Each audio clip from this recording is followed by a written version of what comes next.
نمازوں کے بارے میں وچار کرنے والے ہوں گے اور نمازوں کا انتظار کرنے والے ہوں گے۔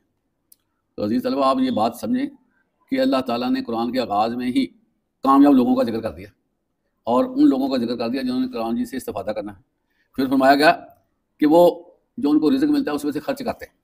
دو چیزیں بندے کے ساتھ ہیں، ایک اللہ تعالیٰ چاہتا ہے کہ میرا بندہ فزیکلی میری عبادت کرے، زبانی جمع خرچ نہ کرے، نماز پڑھے، یہ کہا جا رہا ہے۔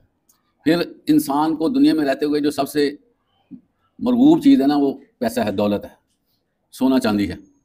اللہ تعالیٰ فرماتے ہیں کہ یہ سونا چاندی، یہ مال و دولت میری عطا ہے۔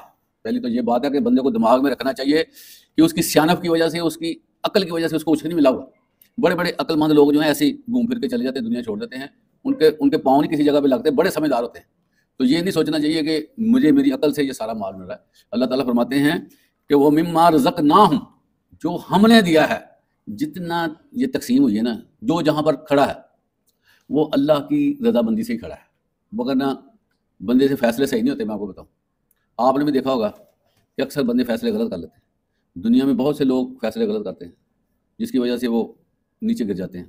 تو یہاں پر یہ فرمایا جا رہا ہے تم سے تو فیصلے صحیح نہیں ہونے، جو ہم نے تمہیں رزق دیا نا وہ اس میں سے خرچ کرو۔ اب رزق جو ہے، رزق سے مراد روپیہ، پیسہ، سونا چاندی، سارا کچھ شامل ہے۔ رزق اسی کو کہتے ہیں نا۔ تو ایسے لوگوں کی نشانی جو ہدایت یافتہ ہیں، یا جنہوں نے اس قرآن سے فائدہ اٹھانا ہے، یا جنہوں نے آئندہ کامیابی حاصل کرنی ہے، وہ جیب بھی ہلکی کرتے ہیں، وہ جیب سے کچھ نکالتے ہیں، وہ روزانہ کچھ نہ کچھ دیتے ہیں، وہ صدقہ خیرات کرتے رہتے ہیں، اور اپنی دولت سے چمٹے نہیں رہتے کہ اب میری ہے، بلکہ سمجھتے ہیں سب کا حق ہے۔ اس کے بعد فرمایا گیا والذین یؤمنون بما انزل الیک وما انزل من قبلک وبالآخرۃ ھم یوقنون، اور وہ لوگ جو ایمان لاتے ہیں جو آپ پر نازل کیا گیا، یعنی کہ اللہ کی کتاب جو نازل کی جا رہی ہے، اور جو اس سے پہلے آسمانی کتابیں، صحائف نازل کیے گئے، اور جو لوگ قیامت کے دن پر یقین رکھتے ہیں۔ اس میں عزیز طلبہ یہ ایمانیات ہیں، اور اس میں یقین اور ایمان رکھنا لازمی ہے۔ جو بندہ ایمانیات میں سے کسی ایک ایمان کی نفی کرتا ہے نا، آٹومیٹکلی اس کی دوسرے ایمانیات کی بھی نفی ہو جاتی ہے۔ ایک چیز پہ بھی جو ہے نا وہ کمپرومائز نہیں ہے کہ چلو یہ چھوڑ دو، کوئی بات نہیں، بلکہ سب سے پہلے قرآن مجید ہے، پھر آسمانی کتابیں ہیں، اور جو ہے وہ قیامت کا دن ہے۔ یہ تینوں چیزیں جو ہیں اس پہ ایمان رکھنا ضروری ہے۔ جو آخرت کا دن ہے وہ ایمانیات میں اس کا بڑا درجہ ہے، کیونکہ جو بندہ آخرت پہ یقین رکھتا ہے نا، قیامت کو سمجھتا ہے، اس کی باقی ایمانیات بھی ٹھیک ہو جاتی ہیں، کیونکہ اس کو پتہ ہے کہ میں نے اللہ کے حضور پیش ہو جانا ہے، مجھ سے حساب کتاب کا عمل ہونا ہے، اور میری زندگی کے بارے میں مجھ سے پوچھا جائے گا، جس کی وجہ سے پھر وہ کانشیس ہو جاتا ہے۔ تو عزیز طلبہ، یہ چند آیات ہیں جو قرآن کے آغاز میں ہمیں ملی ہیں، لیکن بہت بڑا تحفہ ہے۔ اگر ہم ان کو سمجھ جائیں نا تو ہماری لیونگ بہتر ہو سکتی ہے، ہم ایک اچھے مسلمان ہو سکتے ہیں۔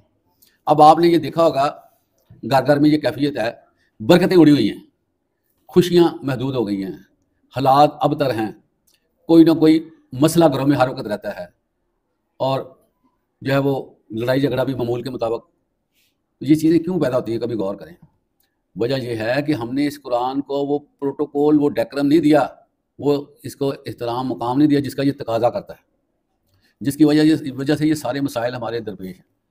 کیونکہ جو قرآن ہے نا، قرآن یہ اپنے پڑھنے والوں کو متاثر کرتا ہے، اس کو ہلاتا جلاتا ہے، لیکن بندہ اس پہ پورا ایمان رکھتا ہو، جس طرح کہا جا رہا ہے کہ شک نہ کرے، اور اللہ کے ساتھ ہم کلام ہو۔ قرآن مجید جو ہے اللہ کے ساتھ ہم کلام ہونے کا سب سے بڑا ذریعہ ہے، اور اگر اس پہ ہم چل پڑیں تو ہمارے دنیا کے معاملات صحیح ہو سکتے ہیں، بلکہ کنٹرول میں آ سکتے ہیں، کیونکہ قرون اولیٰ میں اصحاب رسول نے اس قرآن مجید کو پکڑا، جس کے نتیجے میں وہ ورلڈ وائڈ لیڈرشپ ان کے ہاتھ میں آ گئی، ساری چیزیں ان کے ہاتھ میں آئیں کیونکہ انہوں نے قرآن کو پکڑا ہوا تھا۔ اب ہم نے قرآن کو چھوڑا ہوا ہے، تو اس کے نتیجے میں جو ہمارا بھی ہے اس پر بھی دوسروں کا تسلسل ہو چکا ہے کہ تم کیا لگتے ہو اس کے۔ گھر ہمارا ہے، ریاست ہماری ہے، لیکن ہمارے پاس اختیارات نہیں ہیں اس کے۔ وجہ کیا ہے؟ یہ قرآن کو ہم نے سائڈ پہ کیا ہوا ہے، اور سائڈ پہ کرنے سے کیا نقصان ہوا پتہ آپ کو؟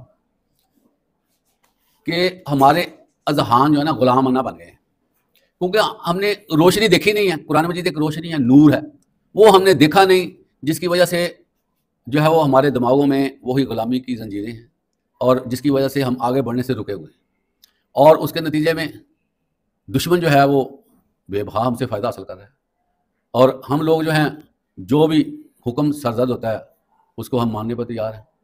تو آپ دیکھیں اس وقت ہمارے مجموعی طور پر جو امت مسلمہ ہیں اس کی کیفیت آپ دیکھ لیں کہ کہاں پر ہم کھڑے ہیں۔ ہمارے اندر جو حریت ہے وہ تو نظر نہیں آ رہی، جو ایمانی غیرت ہے وہ ہمیں حاصل نہیں ہے، جو ہمارے اندر جذبہ ہونا چاہیے وہ ناپید ہو چکا ہے، جس کی وجہ سے ذلت اور خاری مسکنت ہمارے اوپر طاری ہو چکی ہے۔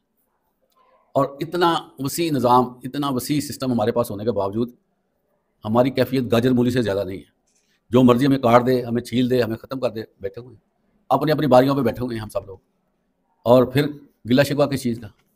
اس لیے عزیز طلبہ، جو کتاب ہے، کتاب الہی ہے، اس کو پکڑنا، اس کو سمجھنا، اس پر زندگی کو چلانا، یہ بہت ہی زیادہ ضروری ہے اس دنیا کی کامیابی کے لیے، اور آخرت میں بھی کامیاب ہونے کے لیے یہ قرآن ہی ہمارے لیے ایک حجت ہوگا۔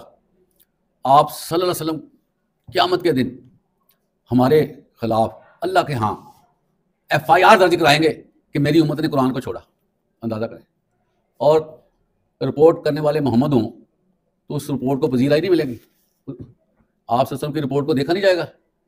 تو آپ اندازہ کریں یہ کتنی بڑی بات ہے کہ نبی کہیں گے کہ اے اللہ میری امت نے قرآن کو پس پشت ڈال دیا، تو پھر ہمارا کیا جواب ہوگا بتائیں۔ اسی طرح عزیز طلبہ، جو لوگ قرآن سے استفادہ کریں گے، اللہ تعالیٰ قرآن کو زبان دے کر ان لوگوں کے حق میں گواہی دعائے گا، شفاعت کے لیے قرآن کہے گا کہ یا اللہ ان کو معاف کر دے، یہ میرے ساتھ تعلق بڑھاتے رہیں، انہوں نے مجھے سیکھا، مجھے پڑھا، مجھے وقت دیا اور اپنی زندگیوں کو اس کے مطابق گزارنے کی کوشش کی، ان کو معاف کر دے۔ حدیث مبارکہ ہے کہ قرآن کی طرف سے یہ کی گئی سفارش، یہ شفاعت، اس کو رد نہیں کیا جائے گا، بلکہ جو پذیرائی ملے گی اور بندے کو کامیاب گردانا جائے گا۔ تو عزیز طلبہ، کیا ہمارے پاس 15 منٹ نہیں ہے، ہمارے پاس 10 منٹ نہیں ہے کہ ہم ایک آیت کو ترجمے کے ساتھ پڑھ لیں؟ یقین کریں کب بورڈ میں، الماریوں میں قرآن پڑھا پڑھا تھک جاتا ہے، لیکن ہمارے لیے اتنا وقت نہیں ہے کہ ہم اس کو اٹھا کے اس کی ایک آیت کا مطالعہ کر لیں، یا اس کو دیکھ ہی لیں کہ یہ قرآن اللہ کی کتاب ہے، باقی دن رات ادھر ادھر کی باتیں